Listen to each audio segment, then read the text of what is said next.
Doctor Khalid Aftab Suraini, मैं chairman Pakistan इंसानी हकूक़ party. मैं इंतहाई ममनून हूँ जनाब इकबाल डार साहब का और जनाब सैयद फकीर सैन बखारी और आप जो कहते हैं तमाम पोलिटिकल पार्टी को तशरीफ लाई। इंतहाई काबिल सद एहतराम ये आज का सेशन है, मैं समझता हूँ वेरी इंपॉर्टेंट है जो मुल्क की सूरत हाल है। एज कंसर्न इकबाल डार और सैयद फकीर सैन बखारी हमने सिर्फ अपने लीडर ही नहीं समझते बल्कि अपने उस्ताद में से अपने उस्ताद समझते हैं और इनकी दिलो जान से एहतराम भी करते हैं और इज़्ज़त भी करते हैं। और ये इत्तफाक़ है कि अल्हम्दुलिल्लाह हम कोई 2-3 साल से जिसका जिक्र भी हो रहा था मुशर्रफ लीग के ज़माने से हम लोग इत्तेहाद बनाते रहे और आगे बढ़ते रहे। तमाम कोशिशों के बावजूद हमें कुछ सिस्टम को समझने की भी काफ़ी सारी आसामी भूल आई।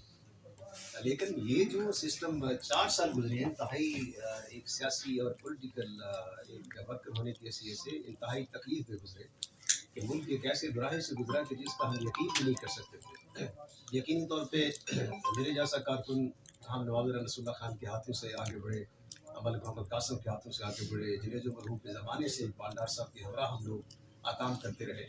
तो इन तमाम ये जो इंस्टीट्यूशन थे पॉलिटिक्स के, इनके हाथों से हम गुजर के यहाँ तक पहुँचे और हमने कभी इतनी बदतमीज़ी की सियासत नहीं देखी थी, कभी हमने इतनी सियासी अकड़ी नहीं देखी थी, इंस्टीट्यूशन को इतना बहाल बर्बाद होते नहीं देखा था।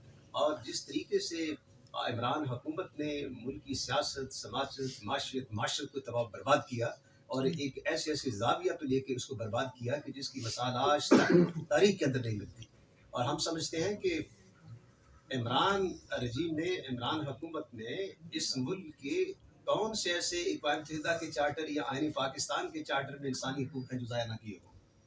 तमाम इंसानी हकूक़ हमारे गुरबा के, गरीबों के, अमीरों के, हर तबका फ़िक्र के, हमारे ताजरों के, हर तबका फ़िक्र के उन्होंने इंसानी हकूक़ इस तरह ज़ाया किए कि जैसे उसने महसूस ही नहीं किया। ना वो किसी की दर्द महसूस करता है, ना किसी के इंसानी हकूक़ महसूस करता है, ना किसी का रिश्ता महसूस करता है। उसने यहाँ तक कि अपनी अज़वाज तक नहीं छोड़ा और उसने इतनी बेहुरमती की अपने रिश्तों की भी और अपनी दोस्तियों की भी, कोई शख्स अब उस पर एतबार करने के लिए तैयार नहीं।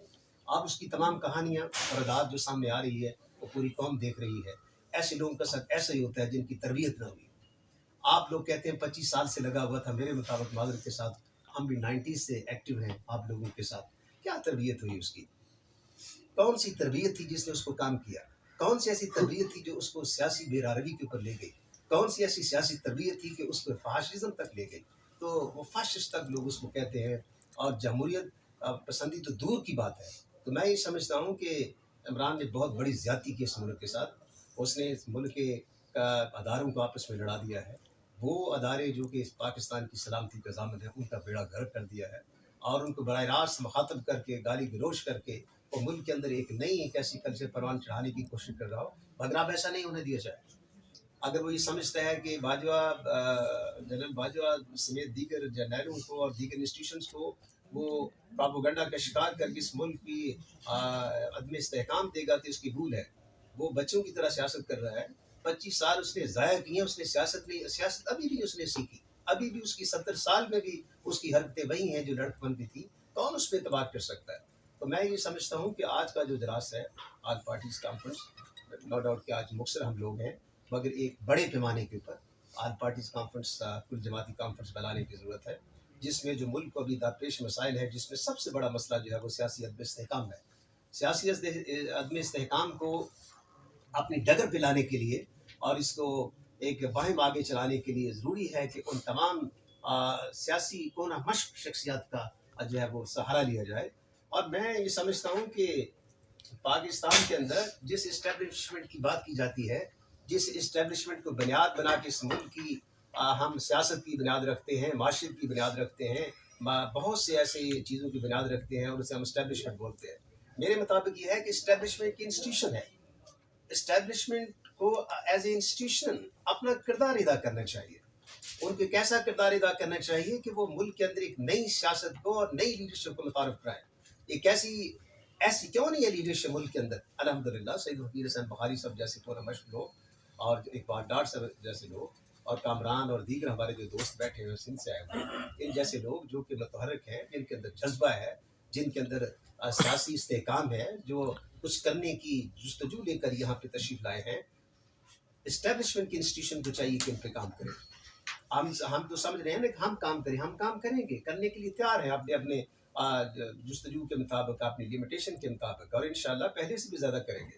لیکن اسٹیبلشمنٹ انسٹیٹیوشن کو چاہیے کہ وہ آگے بڑھ کے دوبارہ سے اثر نو لیڈرشپ کی سلیکشن کرے.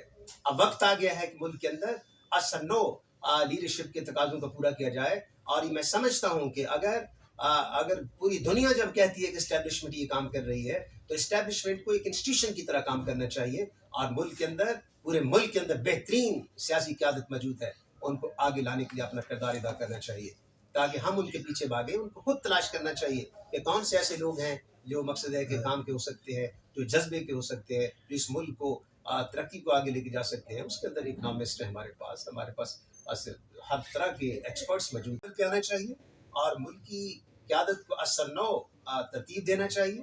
یہ تمام جو بلیک میل کر رہے ہیں سسٹم کو کہ آج کل وہ پرسوں وہ کوئی پی ڈی ایم کی شکل میں آ رہا ہے، کوئی کسی شکل میں آ رہا ہے.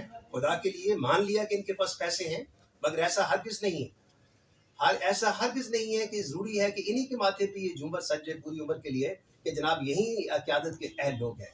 یہ قطعی طور پہ غلط قسم کی ایک میں سمجھتا ہوں کہ بہت بڑا پروپیگنڈا ہے اور غلط فلسفی ہے کہ یہ وہ لوگ جو کہ ارب پتی اسی ملک کو لوٹ کر کے یہ بن گئے ہیں، یہی اس کے قیادت کے اہلکار ہیں. یہ بالکل قطعی غلط ہے.